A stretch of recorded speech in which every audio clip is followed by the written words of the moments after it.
Quando você vai buscar material para estudar, né? Você vai você vai encontrar bastante material sobre como que o preço se comporta e, em contraparte, você vai encontrar também materiais de como a força se comporta. Uma é análise técnica, gráfica, uma é análise de fluxo. A gente, eu e o Fernão, desde as antigas, entendendo que as duas eram importantes e não dá para ficar uma sem a outra, saímos daquela guerra de o que é melhor, é uma ou a outra. Saímos dessa dualidade e pensamos, cara, para a gente conseguir fazer o que a gente precisa dos dois. Por isso que nós criamos o fluxo no gráfico, por isso que nós criamos a fluxografia. Quando você vai buscar sobre um conhecimento na análise técnica de como funciona o preço, você vai ver muito desenho assim, de preços, né,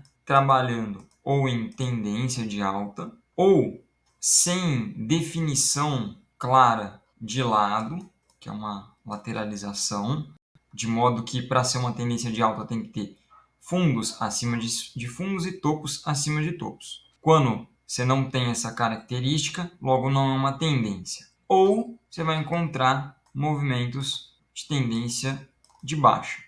Esse é um ponto de vista para você pensar em como que o preço se comporta. Preço no mercado financeiro é uma troca de intenções. E essa troca de intenções, você nunca sabe o que um banco tem de demanda. Então, pode ser que em determinado dia, por algum motivo econômico mais forte ou não, uma demanda seja mais forte que outra, surja ali alguma necessidade maior no mercado financeiro, de modo que deixa esses dados inteiros dissipados. Então, o primeiro passo para você começar a entender um dado, para você começar a entender um preço, é deixar eles mais organizados. Então, por isso que existe as figuras, por isso que existe as probabilidades de tendência, por isso que existe as médias, por isso que existe essa tentativa de compactar algo. Beleza, aqui a gente para um pouco do ponto de vista de análise técnica e vai ali para análise de fluxo agora. Na análise de fluxo, tem uma perspectiva de entender o que causa esse movimento, né? Não só o comportamento do preço, mas também por que ele sobe, por que ele desce. E aí você tem uma percepção maior de como que há esse deslocamento. E o que faz o mercado se deslocar? São as agressões, são os consumos de ofertas que existe no mercado. Então tem muita oferta aqui, e aí existe uma demanda que captura essa oferta, logo acaba o que tinha naquela prateleira em oferta e o mercado vai buscar para outra. É como se você fosse numa barraca de feira, comprasse todas as laranjas e aí para você ter mais laranjas você precisa ir para a barraca do lado. Cada barraca que você anda é um preço que se desloca. Vai do 5.050 por 5.051, certo? Esse é o que faz o preço se deslocar de um ponto para o outro. Por mais que você quer comprar laranjas em determinadas barracas, vai ter uma barraca lá que você compra tudo que ele tem. Depois que você comprou tudo que ele tem, ele ainda tem uma reposição, ele tem uma Kombi lá atrás com mais laranja e repõe tudo ali na prateleira para você. Aí você compra tudo, aí ele repõe tudo ali na prateleira para você. Aí você compra tudo, ele repõe tudo ali na prateleira para você. E você não consegue ir para a barraca do lado, porque aquele vendedor ali ele tem quantidade suficiente para uma demanda gigantesca. Então é um exemplo simplificado que eu estou passando aqui, mas é um exemplo muito importante, porque quando você começa a olhar para o mercado com menos mistério e mais matemática, e mais explicações, e entender o porquê das negociações, você começa a ter mais consciência do preço que você está negociando, por que você está negociando aquele preço e tudo mais. Então, o que acontece, né?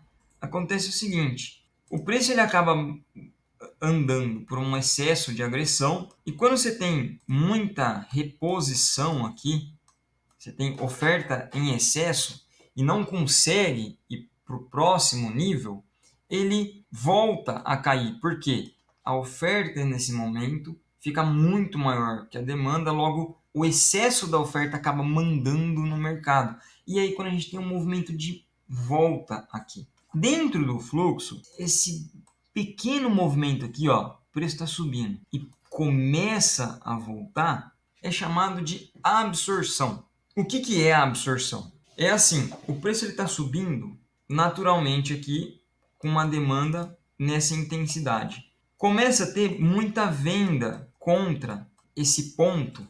Se você olhar em ferramentas comuns e antigas, como, por exemplo, o Volumetric Price, ele vai trazer uma percepção para você de volume nessa área aqui. Quando tem esse efeito, gera aqui um conflito de forças. Era a força que estava subindo contra venda que começou a vender aqui. Logo, isso aqui, esse conflito, ele é refletido no mercado financeiro em volume de negociação no mesmo nível de preço. Todas as vezes que o preço está subindo e você identificar volume a mais do que você estava vendo antes, existe a possibilidade do preço cair na sequência. Quando você vai operar uma análise de fluxo raiz, você vai usar muito isso, né?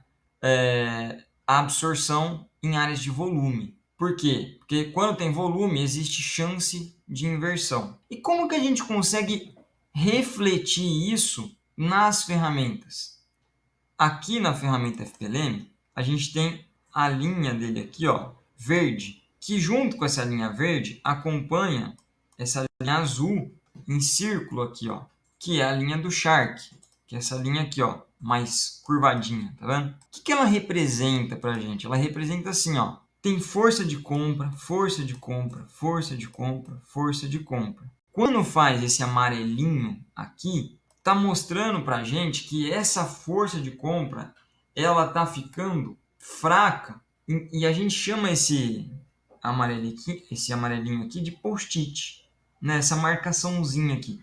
Essa marcaçãozinha ela é preciosa para a gente, porque lembra que eu falei que se você pegar um preço e começar a analisar volume e tentar entender que está tendo um conflito de força, desse conflito de força o preço pode pegar para cair, é isso que está acontecendo aqui.